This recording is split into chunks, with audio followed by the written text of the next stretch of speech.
علیک یا حبیب اللہ الصلاۃ والسلام علیک یا نبی اللہ صلی اللہ تعالی علیہ وسلم۔ سرکار دو عالم صلی اللہ تعالی علیہ وسلم ارشاد فرماتے ہیں، جب تم میں سے کوئی روزہ رکھے تو کوئی فحش بات نہ کہے۔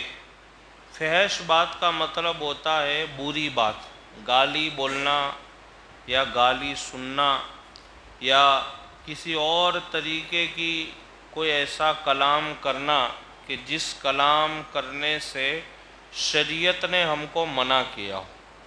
تو سرکار علیہ السلام فرماتے جب روزہ رکھو تو غلط بات مت کہو۔ اچھا، گالی بولنا، فحش بات روزہ ہو یا روزے کے علاوہ دونوں صورتوں میں منع ہے۔ سرکار صلی اللہ تعالیٰ علیہ وسلم فرماتے ہیں جب تم میں سے کوئی روزہ رکھے تو فحش بات نہ کہے اور نہ شور کرے۔ بہت سارے لوگ ہوتے ہیں نا، چلا چلا کر کے باتیں کرتے ہیں روزے کی حالت میں، اور ایک دوسرے کے ساتھ بیہودانہ کلام کرتے ہیں اور خلاف شرع باتیں کرتے ہیں۔ تو یہ ساری چیزوں کی روزے کے اندر پابندی ہے۔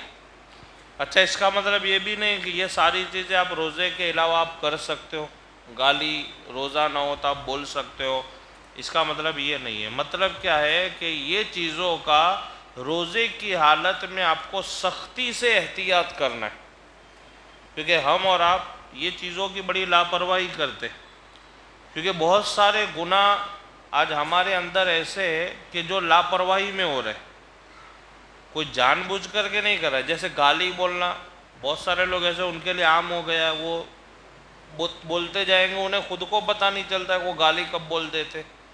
تو یہ ہمارے اندر ہماری زبان پہ کنٹرول ہونا یہ بہت بڑی بات ہے، اور انسان کا اپنی زبان پر کنٹرول کر لینا یہ خود کا بہت بڑا جہاد ہے، بہت بڑی بہادری ہے، مردانہ طاقت ہے۔ یہ کسی کے ساتھ کشتی کر لینا، کسی کو ہرا لینا یہ بہادری نہیں ہے، بلکہ آپ کی زبان پہ کنٹرول ہو، آپ کے مزاج پر آپ کا کنٹرول ہو، یہ سب سے بڑی آپ کی بہادری ہے۔ تو سرکار علیہ السلام فرماتے روزہ رکھو تو فحش بات نہ کہو، نہ شور کرو، اور اگر کوئی اسے گالی دے تو اسے چاہیے کہ گالی دینے والے سے کہہ دے کہ میں روزے دار ہوں۔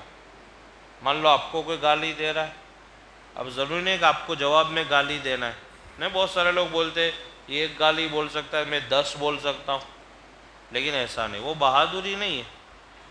کوئی آپ کو گالی بولے آپ گالی بول دو گے، یہ بہادری نہیں ہے۔ آپ صبر کرو، اور ماہ رمضان ہے تو آپ یہ کہہ دو میں روزے سے ہوں، کیونکہ آج ہمارے اور آپ کے اندر بہت ساری چیزیں تو دیکھا دیکھی چل رہی ہے، بہت ساری چیزیں۔ اب اس میں ہم یہ دیکھتے نہیں ہیں کہ ہمارا مذہب، ہمارا اسلام ہم کو اس کی اجازت دیتا ہے کہ نہیں۔ جیسے بہت سارے لوگ میں نے کئی بار بولا ہے کہ ہاتھوں میں انگوٹھیاں، 3 4 انگوٹھیاں پہننا، یہ دیکھا دیکھی چلا رہا ہے۔ کوئی کسی کو یعنی شریعت میں اس کی اجازت ہے کہ نہیں؟ ہاتھ میں زنجیر پہننا، چین پہننا، کڑا پہننا، یہ دیکھا دیکھی بس چلا آ رہا ہے۔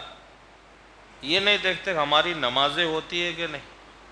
اب مسئلہ ہے کہ اگر آپ چین پہن کر کے گلے میں، مرد آدمی سونے یا چاندی کی چین پہن کے نماز پڑھے گا تو اس کی نماز نہیں ہوگی۔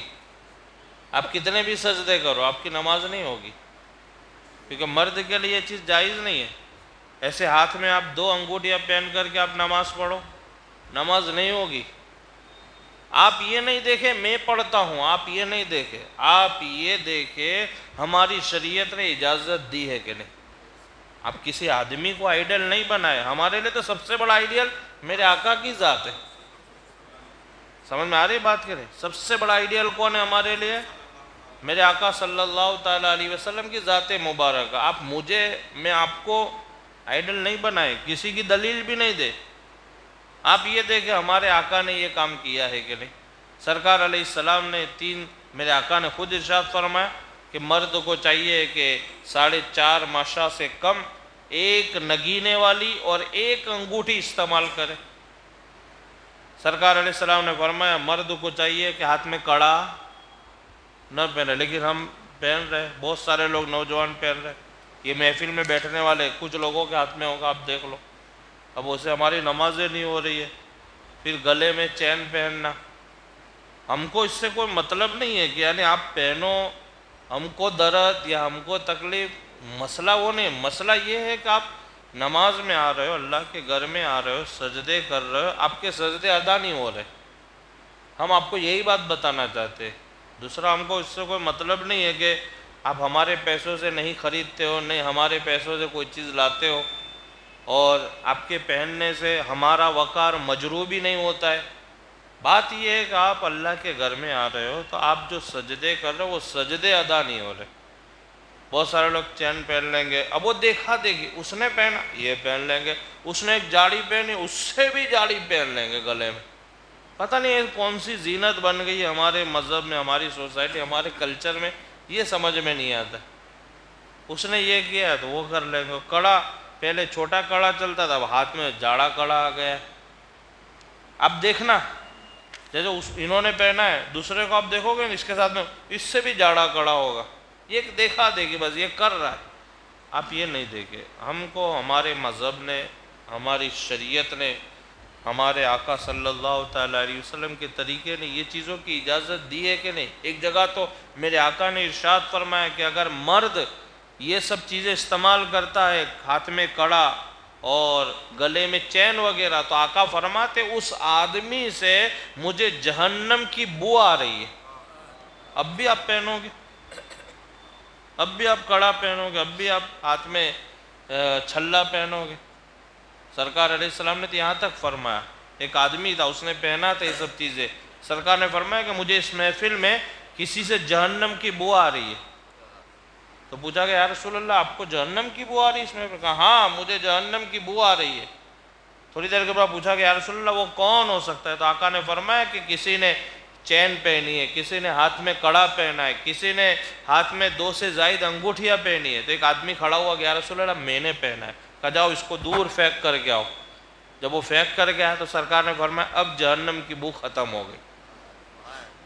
تو یہ اس لیے منع ہے، باقی آپ کے شوق ذوق اس سے کوئی منع۔ میں نے بیچ میں ایک بیان کیا تھا تو مجھے ایک آدمی نے آرگیومنٹ نہیں کی تھی، لیکن اس نے مجھے سمجھا رہا تھا۔ وہ اب دیکھیں سمجھا کہ ہم اس لیے پہنتے ہیں، تو میں نے کہا بولو بتاؤ آپ کے پہننے کے، تو ہم اس لیے پہنتے ہیں کہ ہم بزنس مین ہیں، ہم باہر جائے، سونے کی انگوٹھی ہے، کبھی مان لو ہمارا پرس وغیرہ گر گیا، یہ ہو گیا، تو ہم کو واپس آنا ہے تو ہم یہ سونے کی انگوٹھی بیچ کر کے آ سکتے۔ میں نے کہا تم کو پتہ نہیں، شریعت میں ایک مسئلہ ہے کہ اگر مالدار مسافر ہے اور اس کو ضرورت پڑے تو وہ وقت آنے پر زکوٰۃ لے سکتا ہے، لیکن سونے کی انگوٹھی، سمجھ میں آ رہی مسئلہ؟ یہ مسئلہ ہے، آپ پوچھ لینا کسی بھی مفتی صاحب کو، میرے سے بڑے بڑے مفتیان کرام موجود ہیں، آپ پوچھ لینا، کبھی آپ سفر میں گئے اور آپ لاچاری پر آ گئے، آپ کی کوئی مدد نہیں کر رہا ہے، کوئی آپ کے پاس کوئی ساز و سامان نہیں اپنی منزل پر پہنچنے کے لیے، تو آپ کو آنے کے لیے ذریعہ کیا ہے؟ آپ زکوٰۃ مان سکتے ہو، لیکن آپ کے لیے وہ زکوٰۃ صرف یہاں پہنچنے تک حلال ہے، پھر آپ زکوٰۃ، یہ مسئلہ آپ وہ بھی تو کر سکتے ہو۔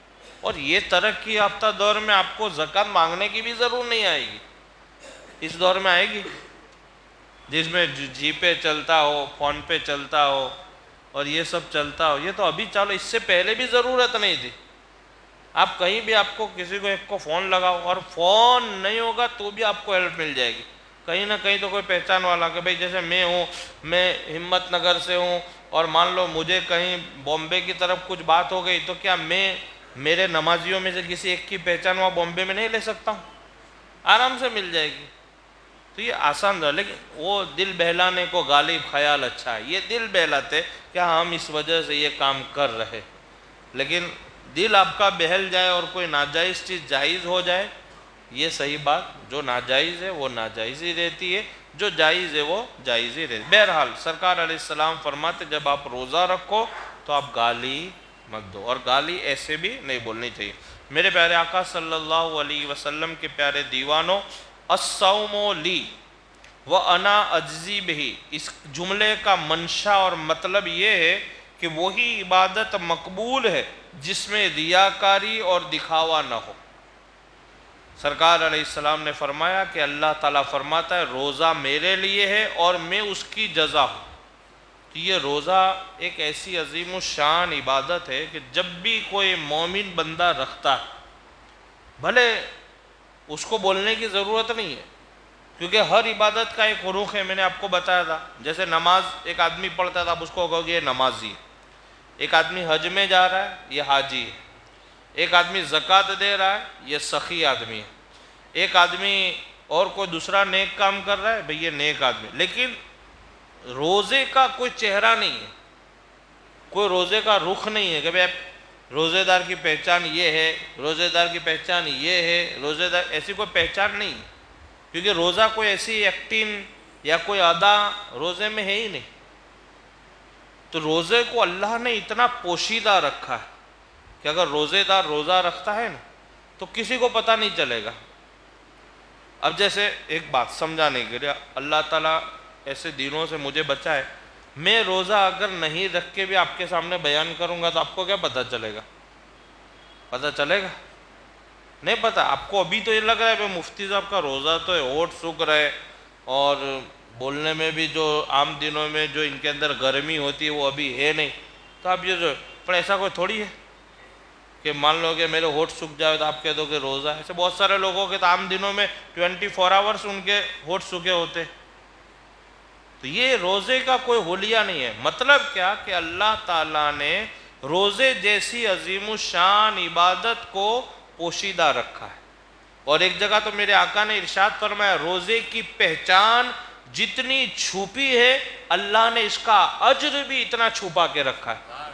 کل بروزے قیامت ایک جگہ آقا نے ارشاد فرمایا روزے کا اجر جب روزے داروں کو دیا جائے گا تو وہ اللہ کی بارگاہ میں عرض کریں گے مولا اگر ہم کو دوبارہ زندگی میسر ہو تو ہمیں پورے سال روزے عطا فرمانا۔ میرے آقا نے فرمایا روزے کا اجر اتنا بڑا ہوگا۔ بہت ساری فضیلتیں تو بیان ہے کہ بھئی روزے داروں کو دسترخوان پہ بھی سونے کے کس کے؟